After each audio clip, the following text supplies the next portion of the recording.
dear students, how are you today? Welcome to our English class. Today we are going to see a new grammar topic that is called past simple. Hola chicos, muy buenas tardes, bienvenidos a la clase de inglés. El día de hoy vamos a ver un nuevo tema gramatical que se llama el pasado simple. Si ustedes recuerdan, hemos estado viendo la formación de los verbos regulares e irregulares en pasado.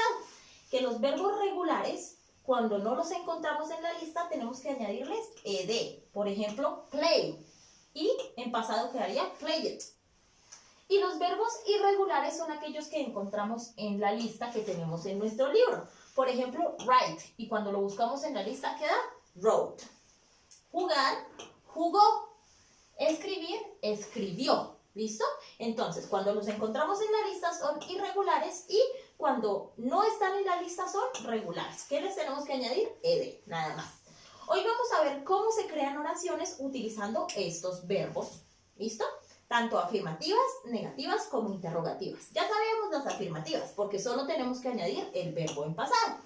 Ponemos un sujeto, un verbo y un complemento.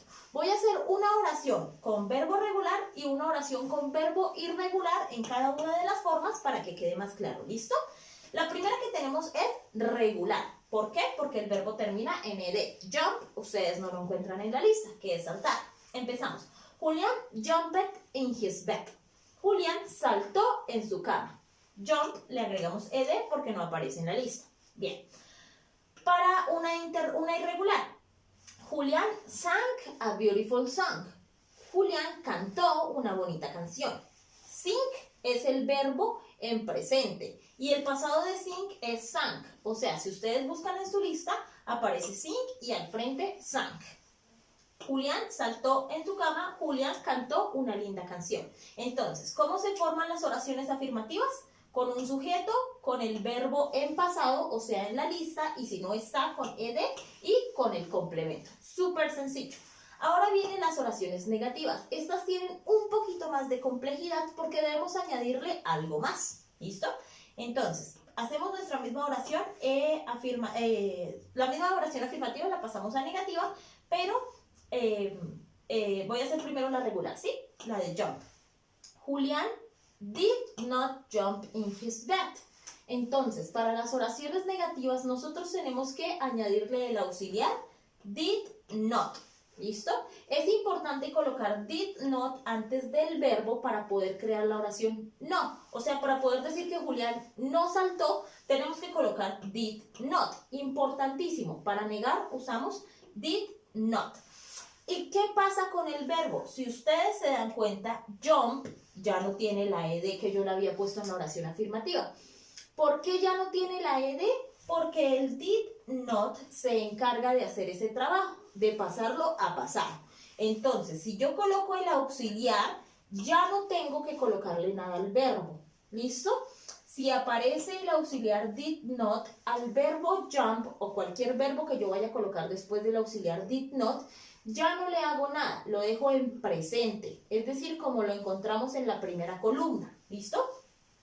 Julián, sujeto, auxiliar did not, verbo en presente, o sea, normalito, ya no le colocamos ni ed ni lo buscamos, y el complemento. Entonces, importante, chicos, si aparece el auxiliar did not, al verbo ya no lo vamos a poner en pasado, ya no le vamos a colocar ni ed ni lo vamos a buscar en la lista, lo vamos a dejar tal cual yo se los dé. ¿Listo? Vamos a hacer ahora con el verbo irregular, que teníamos nuestro verbo irregular era sing y en pasado quedaba sang. Igual pasa lo mismo con los verbos irregulares. Si yo coloco el auxiliar did not, al verbo ya no le hago nada. Entonces ya no tengo que buscar mi verbo en la segunda columna, sino lo dejo normalito, sing, cantar. Julián no cantó una bonita canción, porque aparece el auxiliar, al verbo no le hago nada. Recuerden que el auxiliar es como una capita que le ponemos al verbo. Entonces yo ya me encargo de proteger al verbo y ya no tienen que hacerle nada al verbo. ¿Listo? Entonces, si aparece el auxiliar did not, el verbo va a quedar normal, como yo se los dé. ¿Listo? Para la parte interrogativa, es decir, las preguntas, aquí también tenemos que utilizar el auxiliar did. Pero como vamos a preguntar, ya no vamos a utilizar el not. Solo este pequeño auxiliar, did. Lo vamos a utilizar acá de primeras. ¿Se acuerdan cuando decíamos que el sujeto y el auxiliar cambiaban de lugar? ¿Sí? Que daban la vuelta. Lo mismo va a pasar aquí. Miren, el sujeto y el auxiliar cambiaron de lugar. Pasó de primeras el auxiliar y el sujeto de segundas. Aquí estaba de primeras el sujeto y de segundas el auxiliar. Ahora en la forma interrogativa, en las preguntas, va a ir de primeras el auxiliar y de segundas el sujeto. Es lo único que cambia. De resto, la misma oración se mantiene igual. Pero en las oraciones interrogativas pasa lo mismo que en las oraciones negativas. Como aparece el auxiliar did, al verbo ya no le hacemos nada. Recuerden que el auxiliar es como una capita que le colocamos al verbo. Como yo ya le puse mi capita al verbo, pues ya no lo voy ni a buscar en la lista ni le voy a agregar ed. ¿Listo? Entonces, did Julian jump in his bed? ¿Saltó Julián en su cama? Did Julian sing a beautiful song? ¿Cantó Julián una bonita canción? Lo único que pasa en las oraciones interrogativas es que el sujeto y el auxiliar cambian de lugar. Al verbo no le hacemos absolutamente nada. En las oraciones negativas, agregamos después del sujeto el auxiliar did not. Y al verbo no le hacemos nada. Y en las oraciones afirmativas, como no tenemos ningún auxiliar, fíjense que aquí no aparece did en ninguna parte, pues ahí sí nos toca colocarle OED o buscarlo en la lista. O sea, en las oraciones afirmativas no hay una capita para el verbo, por eso le toca a él solito hacer el trabajo de estar en pasado. ¿Qué es importante en este tema, chicos? Para las oraciones afirmativas o positivas, nosotros debemos o buscar en la lista, si no lo encontramos en la lista, debemos colocarle ED. Para las oraciones negativas, debemos agregar did not. O sea, para decir no, usamos did not. Y el verbo normal.